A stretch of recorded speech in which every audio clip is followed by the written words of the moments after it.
Dylan was recently flexing on his stream, not having any gas anymore in his home either.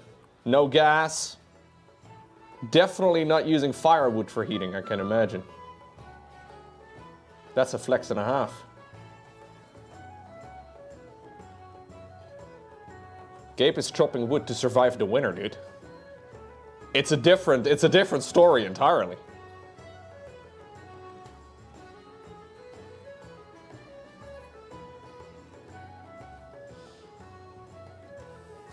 Oh fuck, how am I gonna paint the back of the shield? I never even considered it.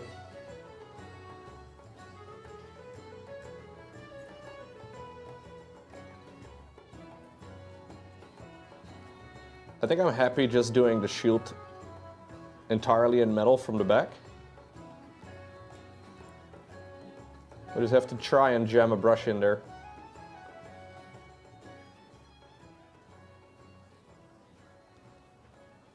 Low hair? Yeah, we're gonna get hair in the frame very soon if there wasn't already some. Because I'm gonna have to lean in. I don't know, Dylan. Better not. No, better not.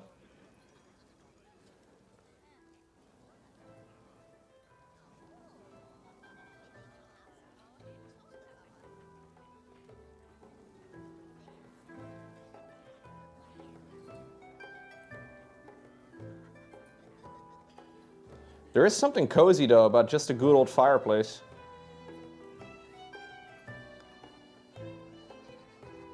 Central heating is not nearly as charming.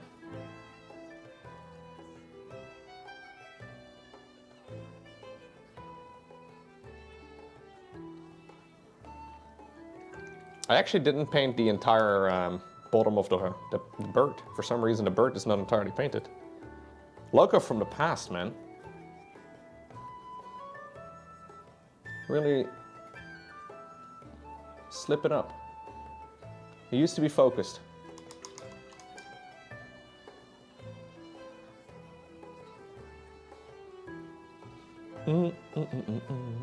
Burst of out of focus hair is why you're here. Thank you, Degno. Even though you've been subscribed for a lot longer than the burst of out of focus hair, I'm glad that is what keeps you coming back for more. How's the painting going? I think it's going pretty well. Yeah. Do we want to have a bit of a close-up? Hello, Mr. Cameraman? Could somebody go fire the cameraman? I'm happy with the skin of the horse. I'm happy with the manes of the horse. I think the hair on the horse is good. Basically, all the steps I'm doing right now are base coating all of the... Well, we only have to base coat the metal still and fix some of the fuck-ups. Very few of those, though. Overall, I feel like I don't have that many screw-ups. And then we're gonna wash it all with magical Agrax. That's the current game plan. I like the horse's skin over here. I think the horse's skin looks really nice. There's a little bit of a lock of hair over here. Yeah, the color blocking is almost done. And I've been spending way more time on color blocking than I normally do. Mostly because I've been trying to see if I can do a better job of it. I also wonder if it's worth spending this much time on it, but... it's also because I'm doing a lot of talking. But yeah, we have been blocking in a lot of different colors. I think that's a good word to use. But it's gonna be quite fun though, to like shade it all in one go with Agrax, I think. Because ultimately, a lot of the paints I've been using here can all be, you know, shaded with the same color. Basically, everything is gonna get shaded with the same color other than the horse.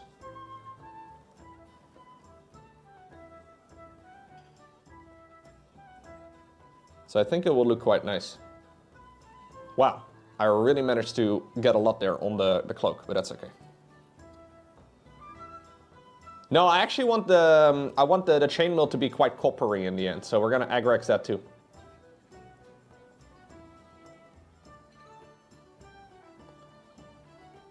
I want it to be rusty. And Agrax is a nice brown wash. What's going on, Pool?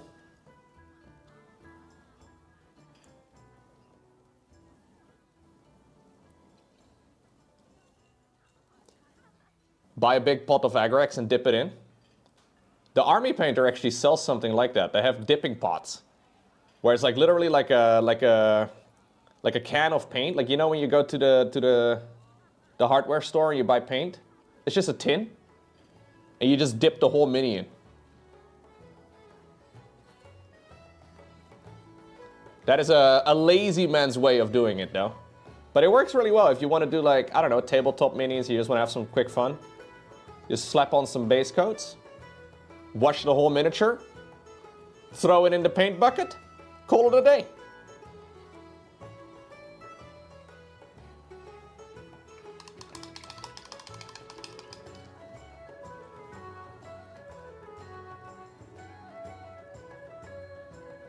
Yeah. Fear Dragon wants to know your location.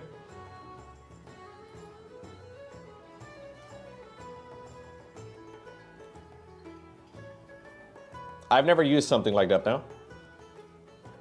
And I can imagine for some miniatures it works, and for others it really doesn't. But, yeah. It is a possibility.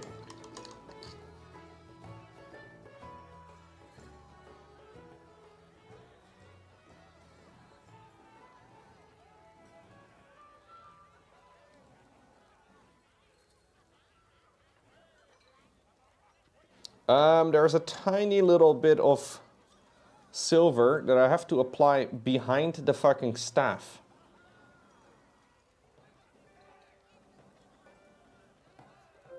Nice, I got some on the shoes. Nice, I got some on the wood as well. Good job, Lowko, huge! You've never seen it look great? Yeah, it looks good in the advertising, but I don't know. I can imagine it's not, yeah. Yeah, for these areas, I knew I was gonna fuck up.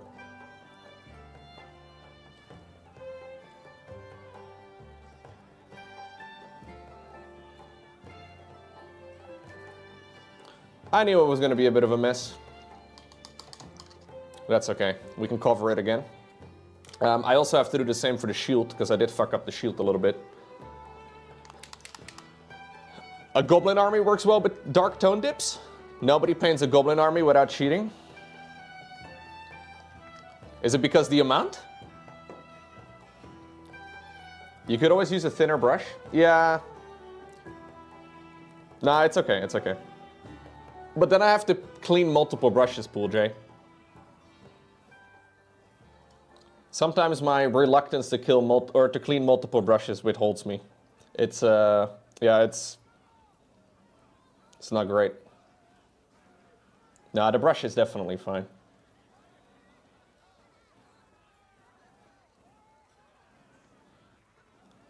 It's user error. It's a skill issue. Yeah, I've been using these brushes for like half a year now. It's still sharp. Like, all of them are still sharp. Like, this one has been very frequent use. And it's, yeah, it's nice. Just a skill issue.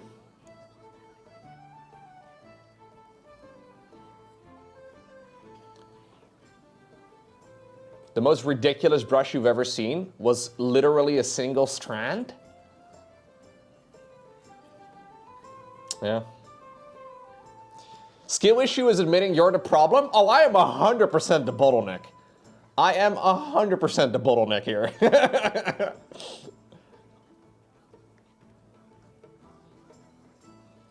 Are you saying mini painting is much like the StarCraft ladder? It's never your fault. What is overpowered in miniature painting, though? What do I blame? Can I blame hacking, lag, cheating, map pool, the opponent's race being overpowered?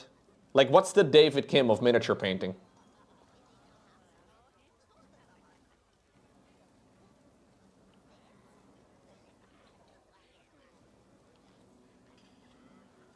You've used a cat whisker for mini painting? Yeah, I mean, they're nice and sturdy.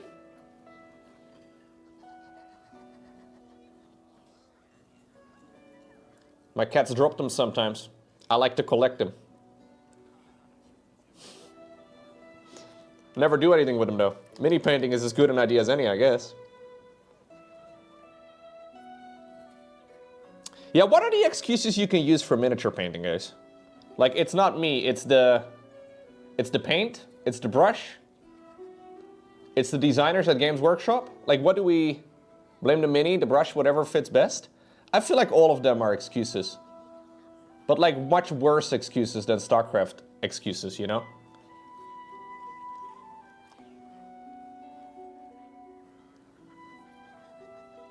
Duncan Rhodes is OP. I guess that's true.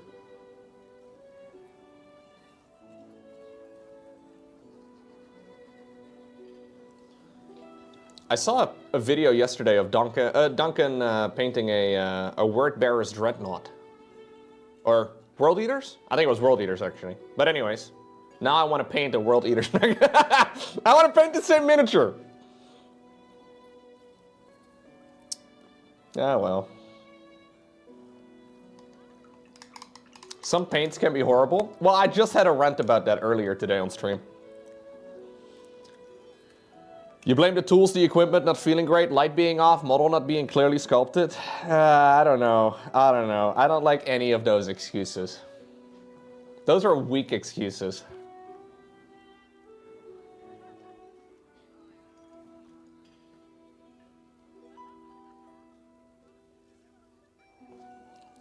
Blame the Corex white. Okay, you can blame the Corex white. Rackard's flesh is evil. You know what I like about Corex white? It's not even white. It's more gray. Does Games Workshop even sell a white paint? Do they have a white paint?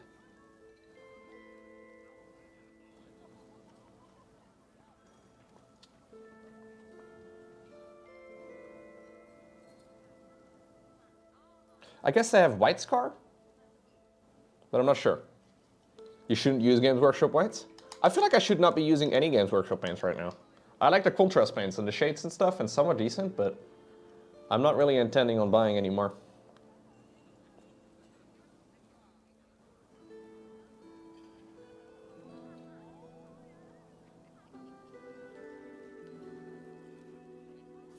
I also don't really care if my stuff is 100% lore accurate, if that makes sense, right? Like, some of the colors have very close matches.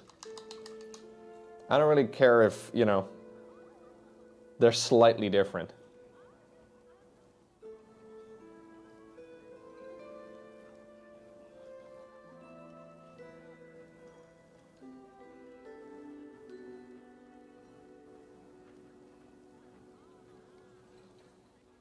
Mephiston Red and Retributor Armor? Okay, those I do like, yes. I haven't used a ton of Mephiston Red, but that one did seem to work well.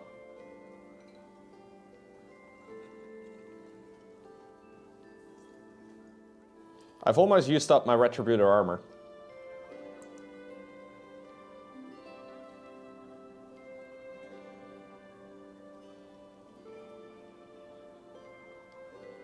Are there no good alternatives for Retributor Armor? I'm sure there are.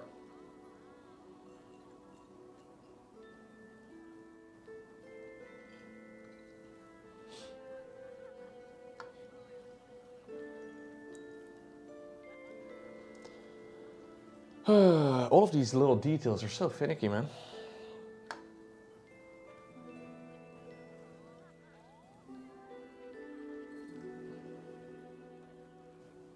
Games Workshop themselves are not consistent though, not on artwork, not on the paint pots.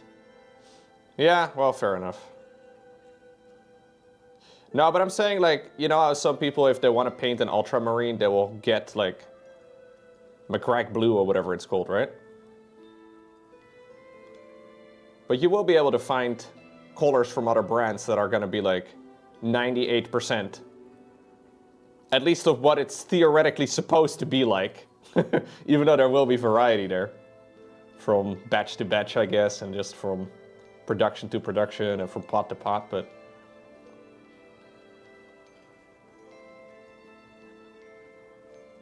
yeah, you can do whatever the fuck you like. An Imperial Dreadnought? Which one is the Imperial Dreadnought? I don't know.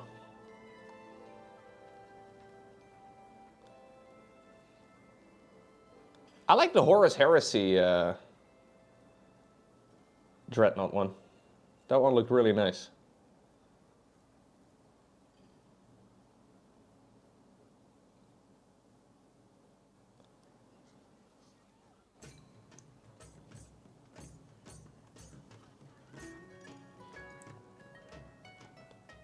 The ones with the drill arm? Yeah.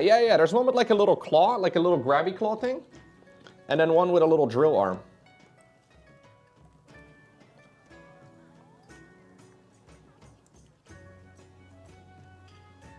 That one's really neat, yeah. So that's the one I was talking about. I saw a video yesterday of Duncan Rhodes painting that. And the end result is awesome. He does a lot of weathering on it, which seems like a really fun project. It also seems a little intimidating though, because initially he does a great job and he's like, okay, everything's really nice and tidy. Time to do the weathering. And the first thing he does is grab a sponge. And he starts fucking up all of his tidy paintwork. Anyways, that seemed like a fun project.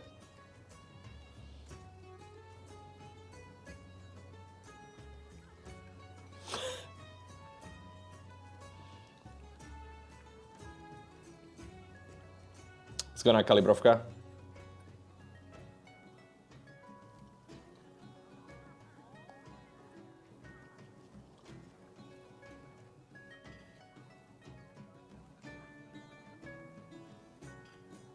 Okay. I think that is that little section done. We're getting there. Slowly doing all the chainmail. You prepared a tank to practice some more weathering, but you didn't get it yet? Yeah, so I was thinking maybe doing this on stream at some point, because it seemed like a really fun project. Also, he was actually unironically using Corex White. Dreadnought. Duncan Rhodes. Dreadnought, Duncan Rhodes, what is it? World Eaters, I think is what it was. Was it World Eaters? Maybe it wasn't World Eaters. I don't know, I'm going to be able to find it. Dang it. Duncan Rhodes.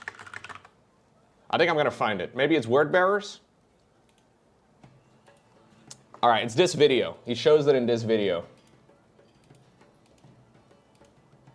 Yeah, dude, I think that's the one right over here. There it is. This is a cool-ass mini. Look at that thing. That is a really cool mini. So it starts as a really tidy paint job. And then he does a stupid amount of weathering.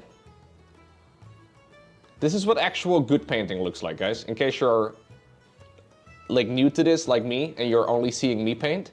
This is what good stuff looks like. This looks really cool. So basically he starts off painting it perfectly and tidy, and then he starts all of this weathering. And it just seems really fun, because it's kind of random and there's a lot of little things you can do. But also white armor is supposed to be really difficult to paint. Or at least trickier than others. And I don't know, the video made it look relatively manageable. Yeah, but this guy is also somebody who's painted like, you know, he's a very well-known painter. So it's a different standard, but that does look really cool. If you want something simpler, Lowko, a White Scar mech. Don't look at Trovarians? Yeah, no, I know.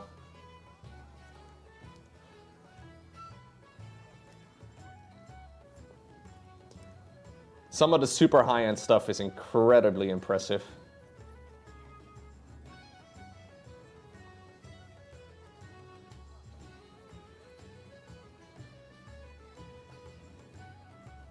How many minis do I have? I've got a few that I've finished so far. Maybe about 10?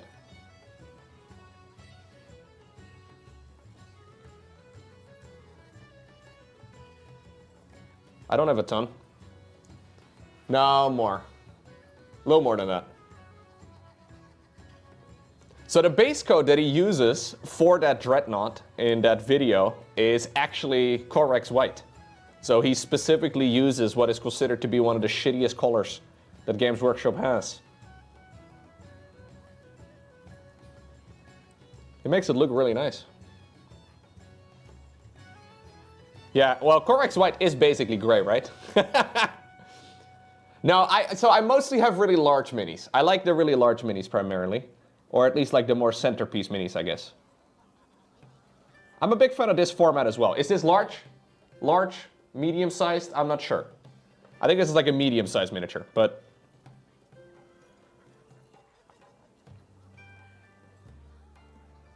I do think it looks cool.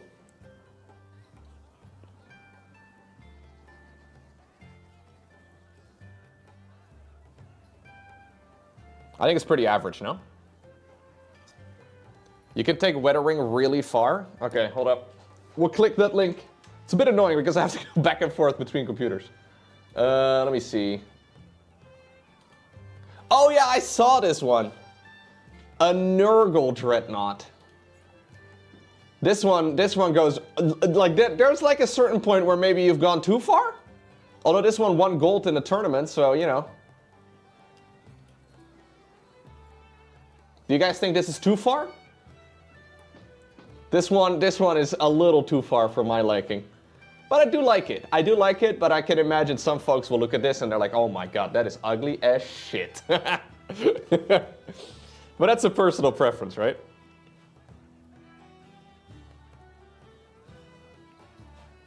It's an art form in the end.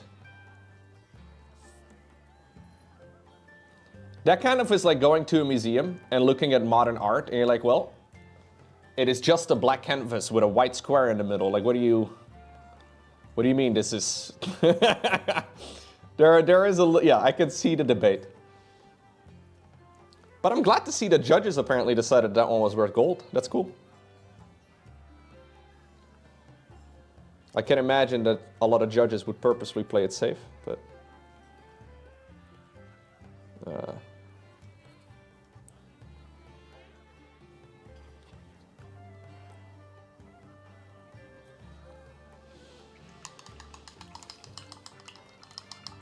I'm sure that one technically is really hard, yes.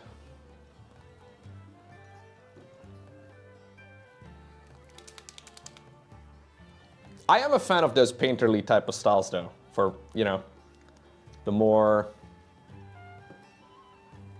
Like, it's a different approach, right? Rather than like blocking in the colors, kind of like what I'm doing here. I'm like painting in a... It's like a coloring book in 3D, right? Which is a little different.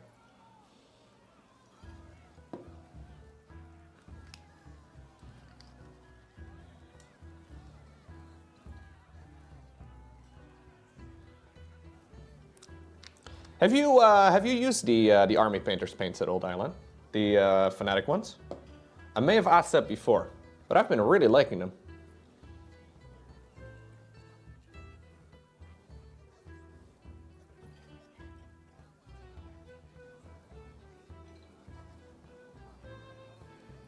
I think I have asked you this before. The new ones? Not yet? Okay. Yeah, okay.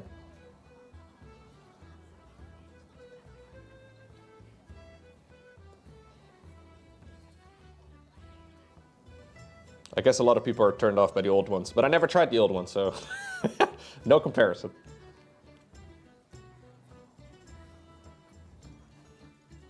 I heard the old ones were pretty shit though.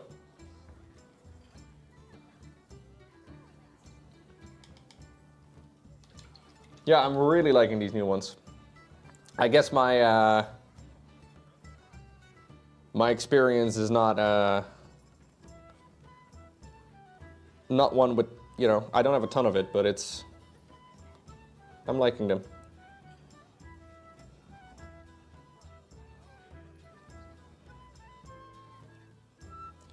Okay.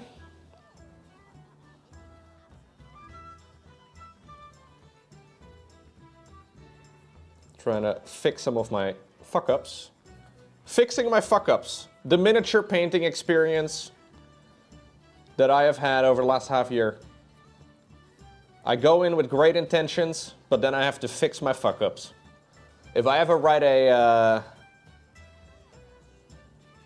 biography, an autobiography on miniature painting, that'll be the title. Fixing My Fuck-Ups, a book by Lowko, Television. That's my name, by the way. First name Lowko, last name Television. My mom calls me Television.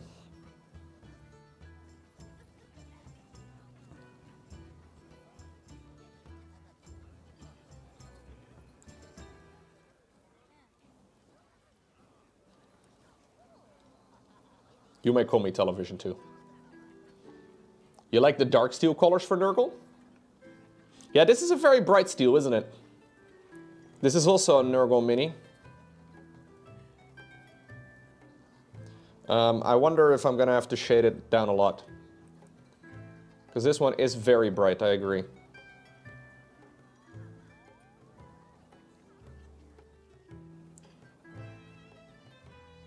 But I have found that it's much easier to go darker on some color that you don't really like than it is to go lighter on a color that you do like, if that makes... What? Anyways, you get what I'm trying to say. It's much easier to shade something down than it is to highlight it back up. You share a name with your mate, Samsung? His name is Sam, last name Sung.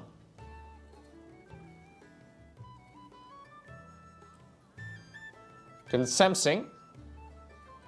If Sam can sing,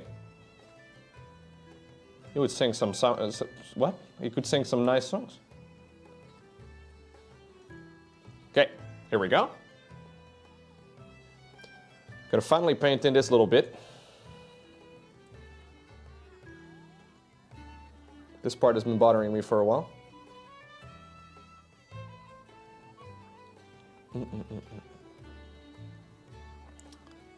Your mom calls you Art? Art. Starches.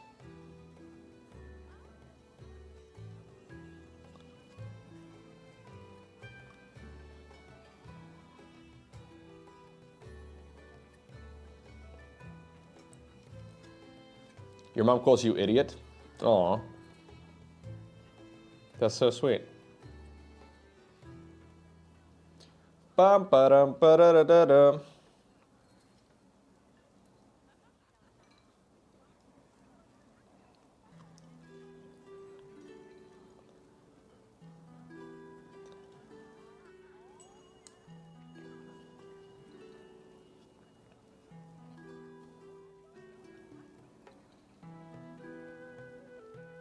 My mom made fun of me yesterday for not finishing my final year of university. She likes to bring this up every once in a while just to rub it in. I'm like, oh God, here we go again.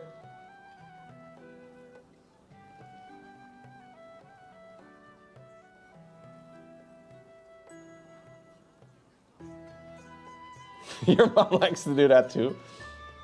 She literally advised me to take a year off. It's just that the year off has been ongoing for about a decade now. It's, yeah, it's, you know. The year off has been an ongoing project. Still no plans on getting a proper drop? Whoa, whoa, whoa, whoa, whoa. Proper? Excuse me.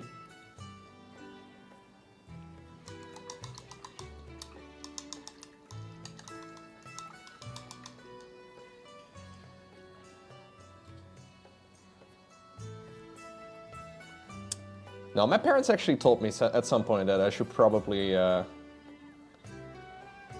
make a decision whether or not I was going to make content or whether or not I was focused on, gonna get focused on, you know, a quote-unquote real job and finish my degree. Because I was going around in limbo. I was taking a bit too much on.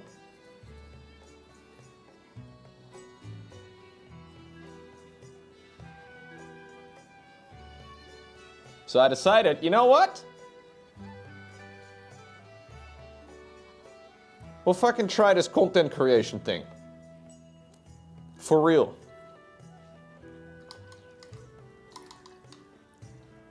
To be fair, at the time I was also making content for like 60 hours a week, I think. And I was studying at the same time, which was a little inconvenient. Hard to make most of your classes and whatnot at that point. What was I studying? I was studying business administration. So I've mentioned this many times before, but basically this was a course that was specifically designed for people that wanted to be self-employed. And when I first entered uni, I already was making videos, but it was nowhere near the point that I could actually do it for a living. Like it was, you know, not really a thing. And one of the nice things about that course is that I could do all my projects. So we had a lot of like projects we needed to do, like a marketing plan and business plan and like all of the basic shit, right? All of them I could do for, well, either an imaginary business, a real business, or my own business. So I did all of my projects for Lowko TV. Obviously, some of it was kind of out there because I never really planned on having I don't know, like an office or a group of employees or whatever. Like that was never really something I wanted, but you know, still ran all the projects by all of my teachers. And they did give me a lot of really good feedback. To the point where a lot of the feedback I got also allowed me to make much better content, at which point I could then start doing what I couldn't do before I went to do that course. Like I managed to build it up to something that I could actually do for a living, if that makes any sense. So it's, yeah. It was still a very useful course. I just never finished the whole thing because the teachers helped me out really well. Like the professors helped me out enough to a point where I could actually, and this was a real problem with that course because the amount of, like the percentage of people that graduated, of the people that entered, was substantially lower than the average course from that university. Because all of the professors managed to help people and actually successfully launch businesses. And obviously for some of the folks in that course, they were, you know, running successful businesses now. So they were like, okay, well, what is the point? Yeah, but for the university, so from what I understand, they've changed the course a lot since then. Because it's not a very good look when like, say like, I don't know, 50% of folks graduate or something like that. I don't remember what the exact number was, but it wasn't very high. But yeah, I fully agree that in the end the paperwork is a little overrated. But, so it was still very useful, you know? It's not like I wasted my time. I still got a lot of very good use out of it. And it was very practical for what I do nowadays. But, yeah.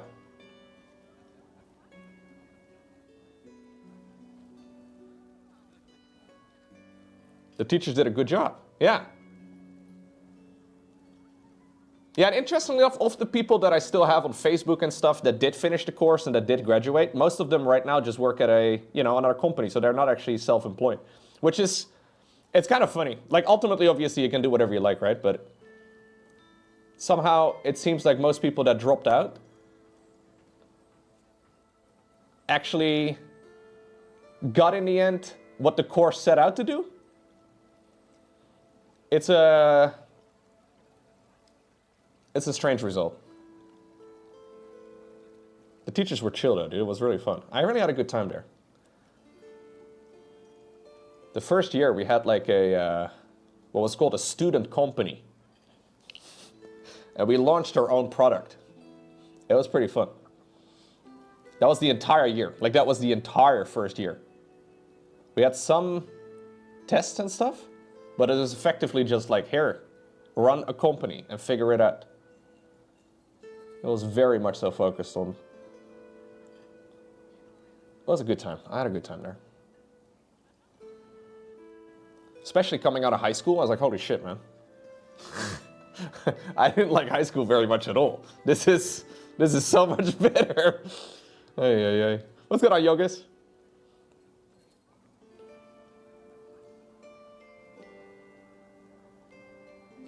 You did a similar course, you learned you didn't want to be self-employed, and somehow you still ended up self-employed? Welp.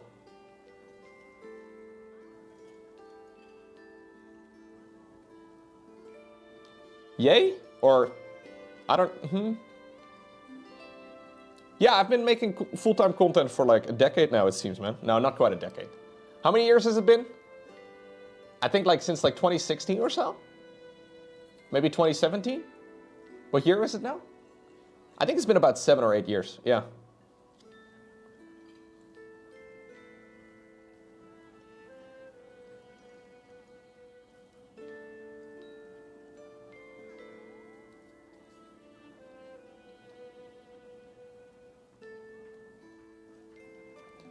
It's been going pretty well so far. Time does go by quick, man. Kind of crazy.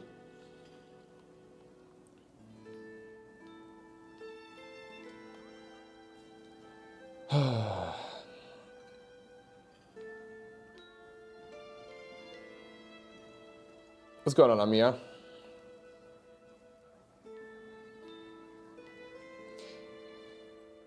Yeah, there would be no way for me to do what I do if it wasn't really something I could do full time. Because, like, I don't know, the amount of... It takes quite a lot of time, right, to make all this stuff. It's kind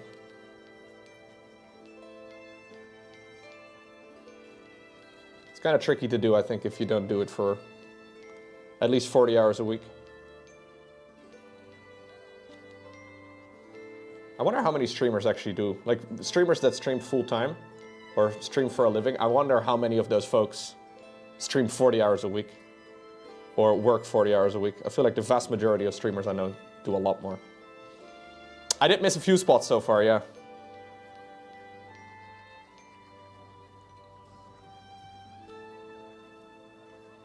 It's the same in all professions? Yeah, I think so too, Thor.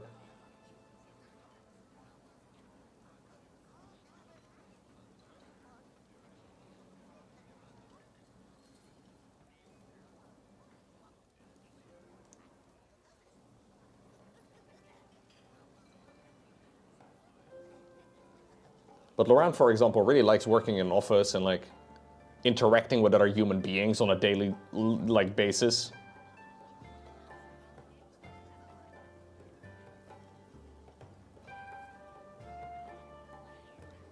I have zero need to see other human beings in real life on a daily basis. Like, I see you guys in the chat, okay, that's good, that's good. But, you know, my own personal happiness does not depend on whether or not I see other humans. Here we say if you're self-employed, expect 60 to 70 hour work weeks. Initially, I think so, yeah. You gotta scale it down, I think, at some point to a sustainable level. But also, I think at some point you get a lot better at doing things more optimally, right? So like, some stuff just takes a lot longer when you've not done it before. Like, I used to take a lot more time editing videos. And I think once you have like a routine, and you have templates, and you have systems. When you have a good system in place, it saves you a tremendous amount of time. But everything's hard the first time around, right? Yeah. When he's not chopping wood money.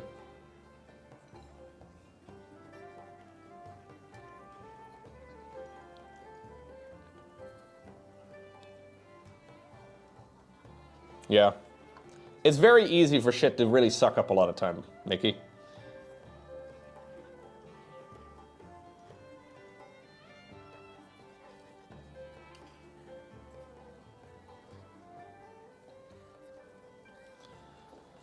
Okay. We're almost done with the metallics. Almost.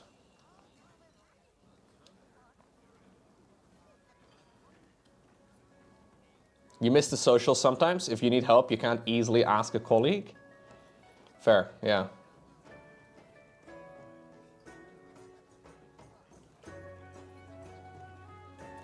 I think I'm going to do this silver as well on the weapon. Speed. Oh my god, I'm so fast. It would be really fun if, especially for the StarCraft folks, if everybody lived a little bit closer. Right? Like if all the StarCraft content creators would live in the same town or whatever. That would be pretty sick. But, yeah, not the case. Not even remotely.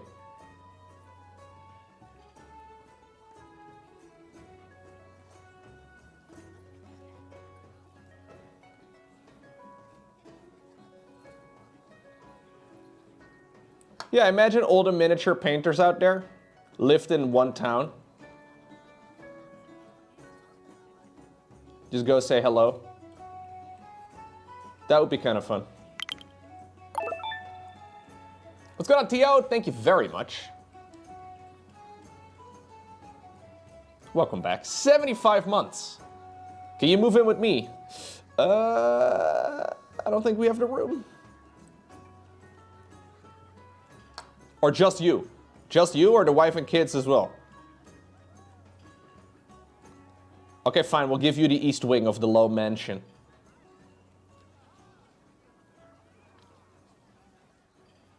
You can paint in the sex dungeon? Yo. Nobody's supposed to know about the sex dungeon. That was supposed to be a secret. Yikes. Yikes. It's gonna be him and his entire miniature collection? Okay, the wife and kids, that should fit. But you and the miniature collection? I'm afraid we can't. No, we don't have the space.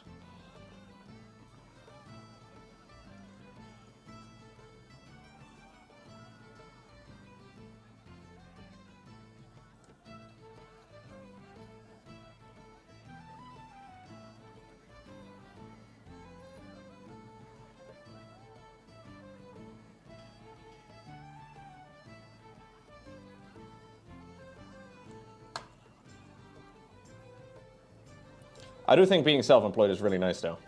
But, yeah.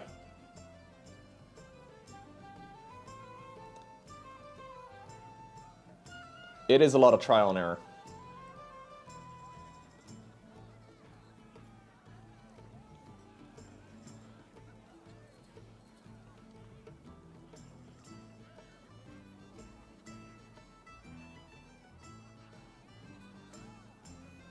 Gotta find what works for you. Also, there's a lot of very toxic productivity out there. If you are looking into those videos on YouTube, the ones that bother me the most are the people that are like, okay, so my daily morning routine is I wake up at 2:45 a.m. and then I run 17 miles. And then I go to, like those folks that just try to fucking one-up each other. Everybody wakes up earlier and earlier and earlier. Insane. Daily routine of a millionaire entrepreneur. Let's go watch the YouTube videos. It's okay to use, I think, as for inspiration, but a lot of it is bullshit, man. Okay, Mr. Goggins is not bullshit. Goggins is an outlier.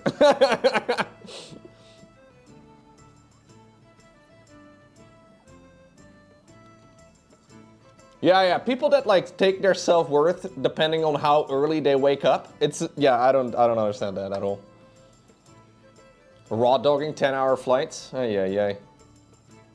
Goggins actually said at some point that he doesn't take holidays because he assumes that whenever he eats a meal, he treats it as a little mini holiday. So he doesn't take vacations. He just puts his phone away during a meal and then he eats his food and then, you know, the holiday's over.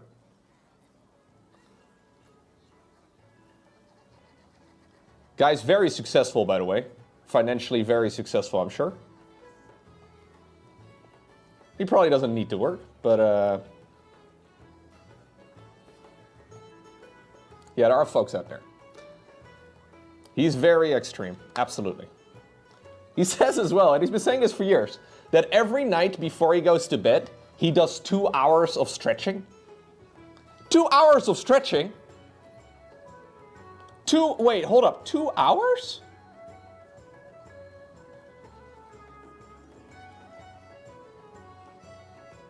Like, I don't know, what... 2 hours. 2 hours. Well, my cats do a lot more than that. You do that also, but that's because you're old and your bed is really high. Maybe you need to move your bed down, Robba. 2 hours every day of stretching does sound kind of extreme to me. Yes. Also an unnecessary amount, right? I think everybody knows that stretching is a good idea, but nobody does it. But 2 hours is also... Okay, maybe not nobody, but... Maybe stretching is like a fucking... Yeah, maybe it's not actually stretching. It's not what he's doing for 2 hours every night. I didn't consider that part, now that I'm saying it out loud.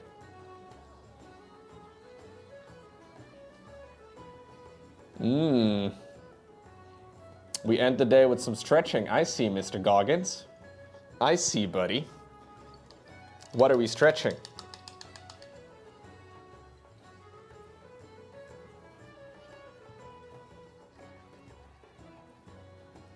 What's memory? What the f... Okay. Could somebody bend memory? What?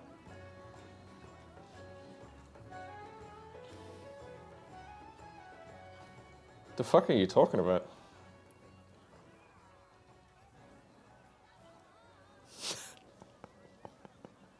Maybe that's what they're... I don't know. Maybe that is what they're talking about.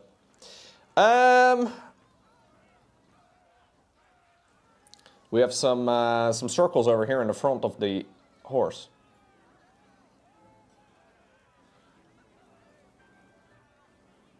Some nails, I think, is what they are.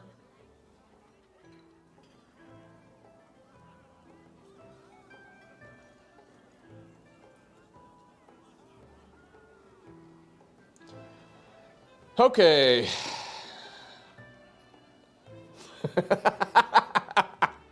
You view that as a little holiday? All right, then. Hey, Lowko, I visited the Netherlands last weekend. Yo! Lemon Dragon. Very nice. Did you feel the freedom? Do you miss the freedom already? Oh, wait, no, different country. Hold up. Do you miss the raw fish? The deep fried fish? The deep fried sticks of mystery meat? The wooden shoes? The bicycles? The windmills?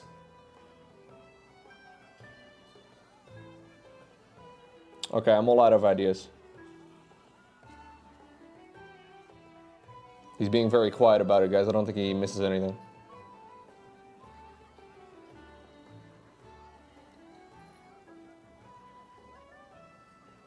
Okay.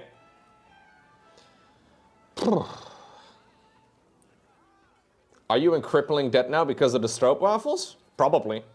13 euros 50, dude, for one stroopwafel in Amsterdam. Are you kidding me? 13 euros 50. I'm never gonna get over that.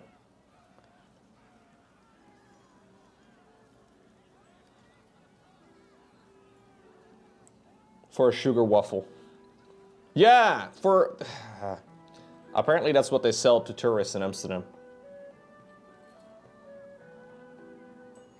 Insane price. You went to an Epica concert? Ah, you were talking about that last week, weren't you? Or was that somebody else? Maybe somebody else from the chat was there too, dude. Locopian's becoming dangerously close.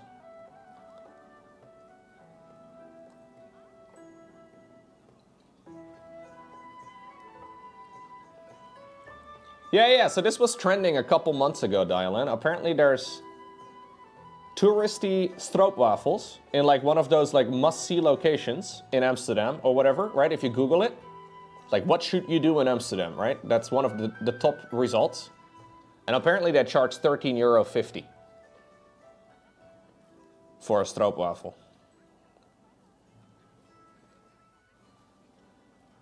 Insane. You're planning a Japan trip? Ooh, all right. You're not looking forward to the time spent on the plane? Right.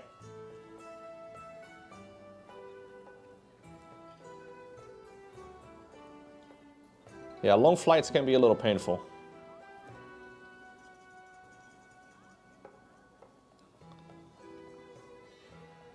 It depends on how long the flight is. But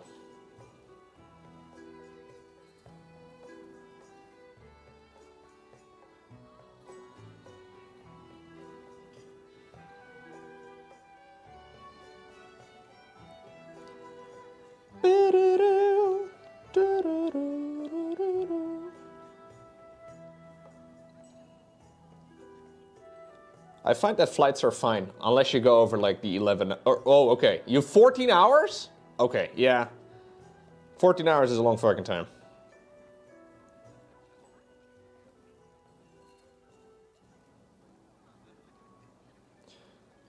I find 6 hours is kind of the cutoff point. It's nice until about the 6 hour mark, and then it becomes a bit of a fucking mess. It's not very fun.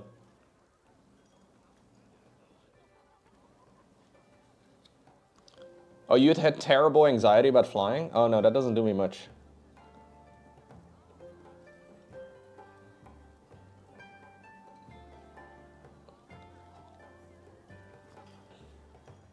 First time alone? Fair.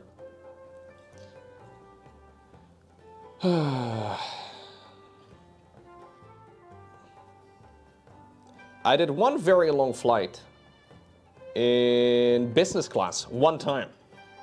This was for a company that we did some sponsored content for. And I requested a business flight. I was like, you know what? I don't really want to, like, you know, I'm not sure about this, but what if it's possible? And they were like, yeah, no problem at all. I've never asked for something like that in my life. And the one time I asked, they're like, oh yeah, no, that's not a problem. And it was glorious. It was about 10 times better than a regular flight. Yeah. Better other than the carbon footprint, I guess, but